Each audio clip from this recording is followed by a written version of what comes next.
আসছে।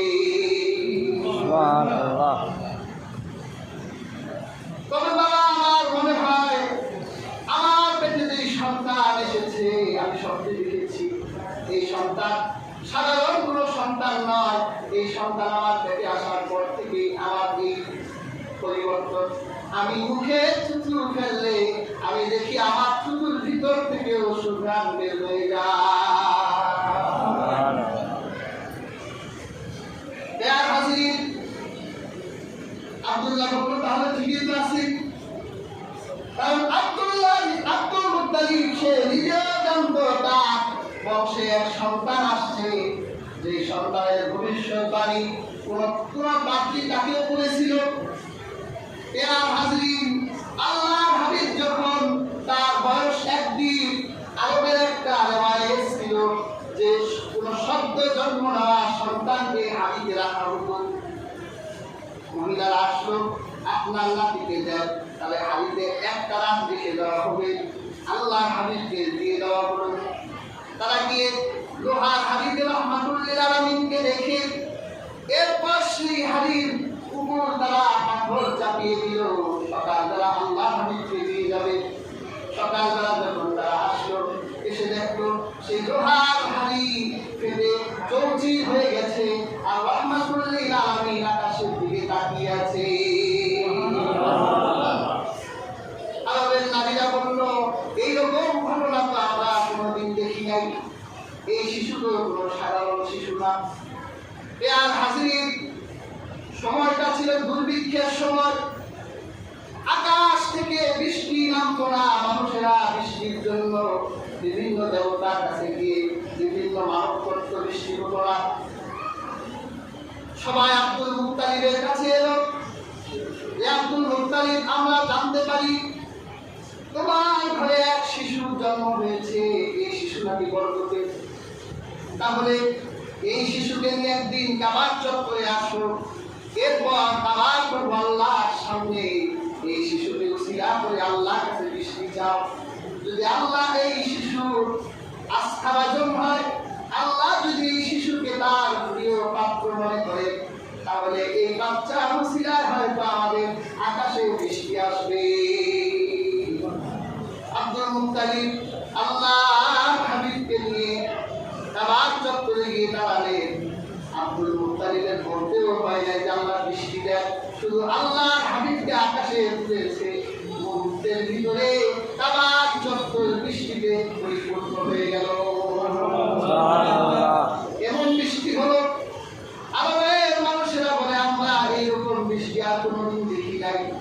ওই বছর এত বেশি ফসল তাদের হলো, তারা বলে যে আমরা আর কোনোদিন এইরকম ফসল আমাদের ঘরে তুলতে পারি নাই। আল্লাহ হাবিব গরম হতে লাগলেন। ছোট বয়সে একবার আল্লাহ হাবিবের চোখ উঠলো। কি বলেন, আমাদের চোখ উঠে না, চোখে রোগ হয়, এরপর চোখ দিয়ে ময়লা বের হয়। আল্লাহর হাবিব সাল্লাল্লাহু আলাইহি ওয়াসাল্লামকে আব্দুল মুত্তালিব বড় বড় কবিরাজ ডাক্তারদের কাছে নিলেন, কিন্তু আল্লাহর হাবিবের চোখ ভালো হয় না। কোন এক ব্যক্তি বলল, যাও হেজাজের অমুক পাহাড়ের নিচে একজন পাদ্রী থাকে, মানুষকে ঝাড়ফুঁক দেয়, যাকে ফু দেয় সেই সুস্থ হয়ে যায়।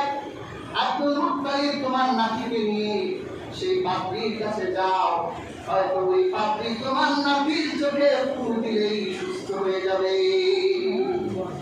আব্দুল মুত্তালিব বলেন, আমি আমার নাতিকে নিয়ে সেই পাদ্রীর পাহাড়ে গেলাম। পাহাড়ের গুহায় থেকে পাদ্রী গিয়ে সালাম দিলাম। পাদ্রী আমার সালামের জবাব দিচ্ছে না, দাঁত দেখায়, কারণ দামি অবশ্য। এক দুইবার সালাম দিলে সালামের জবাব দেয় না, বারবার দিতে হয়। আব্দুল মুত্তালিব বারবার সালাম দিচ্ছেন, জবাব দেয় না। আব্দুল মুত্তালিবের মেজাজটা গরম হয়ে গেল, কিন্তু কিছুই তো করার নাই। আল্লাহ রাসূল তখন ছোট 5 বছরের শিশু। আল্লাহর হাবিব রাগ হয়ে গেলেন, এতক্ষণ দাঁড়িয়ে রইলাম। আল্লাহ রাসূল সেই পাহাড়ের গুহায় তার নূরের হাতটা ওই পাহাড়ের গুহার উপর একটু থাপ্পড়ের মতো দিলেন। গোটা পাহাড়টাই যেন ভূমিকম্প ধ্বংস হয়ে গেল। পাত্রী তার সমস্ত কাজ বন্ধ করে বের হয়ে গেলে, বের হয়েই বলছে, তোমার নাম কি? Abdul Muttalib. আব্দুল মুত্তালিব বলছে, হ্যাঁ আমার নাম আব্দুল মুত্তালিব। আব্দুল মুত্তালিব চিন্তা করছে, আমি তো আরবের কাবার নেতা, তো মানুষ হজ করতে গেলে আমাকে দেখে হয়তো লোকটা আমাকে চিনে। আব্দুল মুত্তালিব বলল, আপনি আমাকে চিনেন কেমনি? তোমাকে তোমার পরিচয় পরে, এই শিশুর নাম কি মুহাম্মদ? বলছে যে হ্যাঁ, এই শিশুর নাম মুহাম্মদ। আপনি শিশুকে কিভাবে চিনেন? পাদ্রী বলে, শোনো, এখানে আমি 70 বছর ধরে এই শিশুর অপেক্ষা করছি।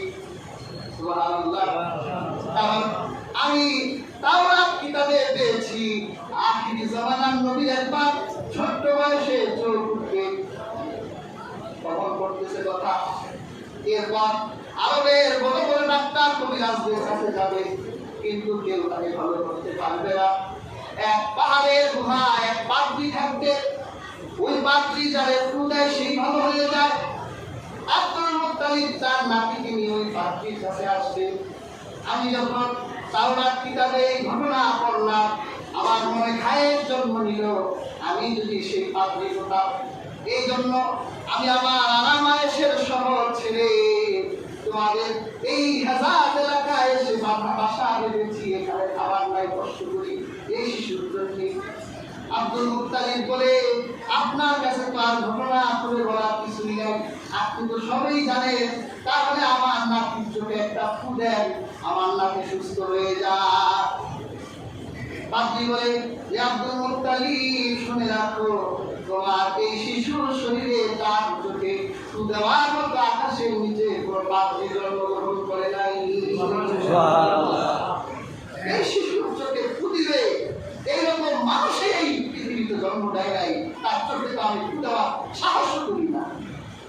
আব্দুল মুত্তালিব বলেন কি, তাহলে আমার নাতি সুস্থ হবে কিভাবে? বলে, শোনো, তোমার নাতির সুস্থতার নিরাময়ের মেডিসিন তোমার নাতির কাছে আল্লাহ রেখে দিয়েছে। আব্দুল মুত্তালিব বলেন কি, আমি তো জানি না, আমাকে একটু বলে দেয়।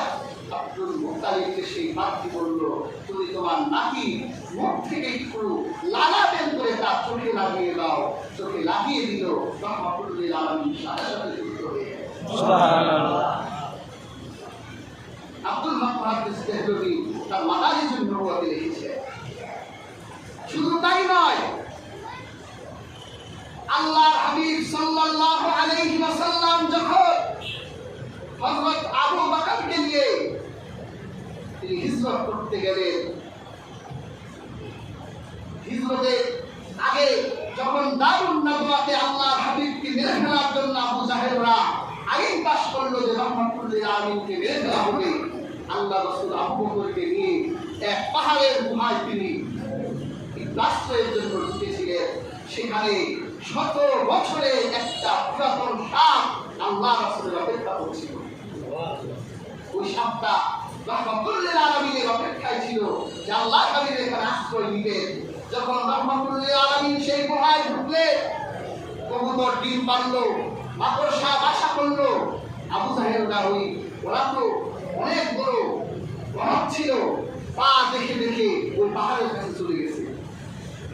গিয়ে ওই পাহাড়ে গিয়ে ওরা ফিরে আসলো, কবুতরের ডিম আর মাকড়সার বাসা এখানে কেউ ঢুকে দেয়।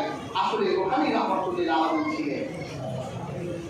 আবু বকর রাদিয়াল্লাহু তাআলা দেখলেন রাসূলুল্লাহ শরীর ক্লান্ত, তিনি হয়তো এবার ঘুমিয়ে যাবেন। রহমাতুল্লিল আলামিন আবু বকরের মুবারকের উপর মাথা রেখে ঘুমিয়ে গেলেন। আবু বকর দেখলেন সেখানে অনেকগুলো গর্ত, চিন্তা করলেন বিষাক্ত কোনো পোকামাকড় থাকতে পারে। আবু বকর রাদিয়াল্লাহু তাআলা প্রায় 70টির মতো গর্ত তিনি বন্ধ করে দিলেন। একটা গর্ত বন্ধ করার মতো কোনো কিছু যখন তিনি পেলেন না, তিনি তার পা দিয়ে গর্তটা ঢেকে রাখলেন। ওই গর্তেই 100 বছরের সাপ অপেক্ষা করছে রহমাতুল্লিল আলামিনকে দেখার জন্য। সুবহানাল্লাহ। যখন আবু বকরের পায়ের কারণে বের হতে পারছিল না, সাপটা আবু বকর রাদিয়াল্লাহু তাআলা কে দংশন করলো, বিষক্রিয়া হযরত